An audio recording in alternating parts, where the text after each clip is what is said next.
Hey guys, what's up? My name is Anthony, and welcome to another edition of BNA Sports Talk. So today we're doing something a little bit different. It is currently, what time is it? 11:53 in the morning. I guess afternoon, morning. It depends what you determine it. But today what I'm going to do is upload this video at 8 o'clock, and I'm going to congratulate the Giants on a victory. And I'm going to do some predictions, and I may seem like an idiot, but I'm going to upload this after because I think it's a fun way to do it. I was thinking before the season not pay attention for the first 10 weeks and just be like, okay, where are the Giants now? Especially since I'm not allowed around my family. They're not going to spoil anything for me. Just disconnect and just kind of focus on school. But that ended up not happening. So I want to do something, just a little bit of experiment, see what happens. So I'm going to congratulate the Giants on a victory, but I also have a couple of bets. Yesterday, I had a really good feel for the games. Today, not so much. So here are my 3 bets.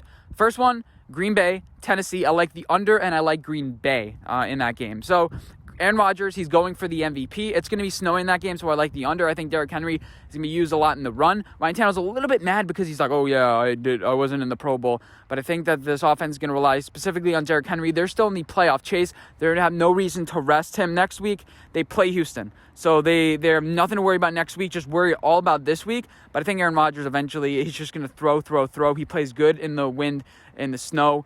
It's not really going to be windy, but this game would be so good if there were fans. That's kind of my handicap on this game. Next, the Browns-Jets. I like the Jets plus 7.5. This line went from 7 to 7.5 ever since the wide receivers went down. I would have this. I like the spread at 10. I think 10 was a fair spread. I don't think that the Browns are going to play well with a lot of broken wide receivers. Baker Mayfield was in a groove. He was in a rhythm. I think he's going to be out of a rhythm now. The Jets, what they're good at is run defense. They have a top 10 run defense. Quinnen Williams, a couple of guys up front. I forget their names because I don't really watch them that much. But they have guys that Nelson, I think his name is. But they have guys you never heard of that are good at run defense. And make Baker make a mistake. This offense is kind of programmed a little bit. But I think that the Jets hang in enough to play this game. They had a lot of motivation to win next week. People are like, oh, they're just going to celebrate and party and stuff. Well, you can't celebrate and party in coronavirus unless you're Dwayne Haskins, I guess. And then the final game that I like, I don't really have a strong opinion about this game, but it's the Giants and Ravens, and we'll get into that starting now. I like the Giants plus 10.5 points. Daniel Jones is starting. You know what? Logan Ryan, you had an interception on Mark Andrews. That was really impressive. It got a little hairy there. The Giants, you got off to a fast start. That's my key. I'll give you my key to the game first. This is how I think the game is going to go down. The Ravens are the fourth fastest starting team, but the Giants are the 6th fastest starting defense. And that's kind of heads on heads there. As far as time of possession, Baltimore Ravens 55% in the first half, Giants 46%. But that tabletops, that was, it turned its head upside down. As I'm recording this, Eli Penny is not playing, but you still were able to generate a run offense and yards per point. The Giants are 31st and the Ravens are first, meaning that they're way more efficient. They have better field position, and when they score points. In the red zone, the Ravens are, I think, 24th in the league on defense. We're 31st in the red zone offense. It's just been bad. We need to convert those points. We need Evan Ingram. Can we use Ken Smith in the red zone? Can we actually do that instead of having him block that much? I like his blocking, but can we use him in the red zone? I think he should be an important target. Use him up the seam. What happened to this Eric Coryell system that we've been using? But it ended up, it's like I'm doing predictions and recapping the game, but I think Caden Smith is going to have a big game. 3 catches, 30 yards from Caden Smith. That's my prediction for that. The overall game was played fairly well. You let up a sack against Yannick Ngakoue. He had 1.5 sacks today. One of them wasn't quite your fault, but because complete offensive line breakdown. But overall, he played solid.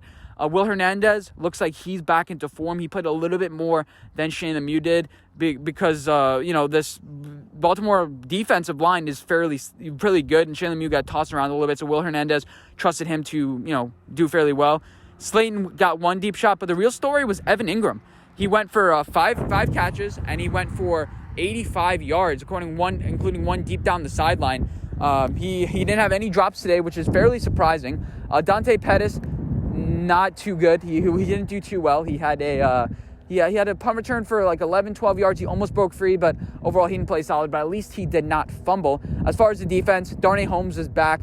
But we saw Logan Ryan cover Mark Andrews a decent bit, including 1 interception. He played very well. And even though it was a tipped interception, I'm still counting the interception on him. Xavier McKinney got it, but Logan Ryan pretty much caused it. James Bradbury, just overall solid. Bradbury Island. He did have that one deep play to Marquise Brown that he just got beat on. Just a little bit of miscommunication. But Jabril Peppers played solid in the box like he usually does, making plays down in the line. Got some nice tackles on J.K. Dobbins. Dexter Lawrence, Alvin Tomlinson kept gap responsibility. And even though Blake Martinez was banged up throughout the game, he was still able to have a decent, play in this field. And obviously Lamar Jackson, he's going to get his 50 yards rushing no matter what. He did that on 10 carries, so that's fairly good. But you stop their prolific run offense. You guys won 24-23 on a last-second Graham Gano field goal. This is going to propel you for the rest of the season. And all you have to do is win next week. You control your destiny. The Redskins ended up losing, or Washington ended up losing to the Panthers by a score of 30-23, which is kind of concerning. Dwayne Haskins wasn't able to get anything going until the end of the game like he usually does.